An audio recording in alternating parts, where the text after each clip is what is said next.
সৃষ্টি হয়েছে।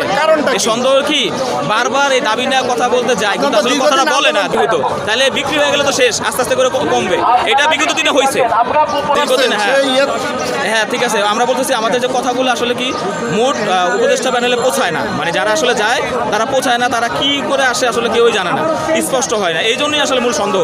তখন এরকম বিক্রি হয়ে যায় এবং ওই লোকগুলো বারবার ওখানে যায়, কিন্তু আমাদের কোনো কিছুই হয় না, সফলতা আসে না। তো আপনারা হয়তো জানেন যে আমি যে সচিবালয়ে যে 14ই নভেম্বর যে 7 দফা দাবি দিছি, হ্যাঁ এই জন্য ওই দাবি যে ওখানে পেশ হওয়ার পরে ইনশাআল্লাহ আস্তে আস্তে সব কিছু হইতেছে ওই জিনিসের মতো। এখন যেটা আমাদের সামান্য সমস্যা, এটা আসলে যে সমস্যাটা সামান্য, যে ক্যাটাগরি যে ভাগটা করছে এই অল্প, এটা বাদ দিলে আল্লাহর মতো সব সমাধান হয়েছে। বিগত দিনে হওয়ার কারণে মানুষের ভিতরে কোনো মিডিয়া বলতেছে না এই কথাটা। বিগত দিনে বিক্রি হয়েছে, কথা বলে নাই, আহতদের অধিকারের কথাগুলো বলে নাই। এই জন্যই আসলে এই মানুষের ভিতরে সন্দেহ, আমাদের আহতের ভিতরে সন্দেহ হয়েছে, অনেককে বিশ্বাস করতে পারে না, বাটপার মনে করে।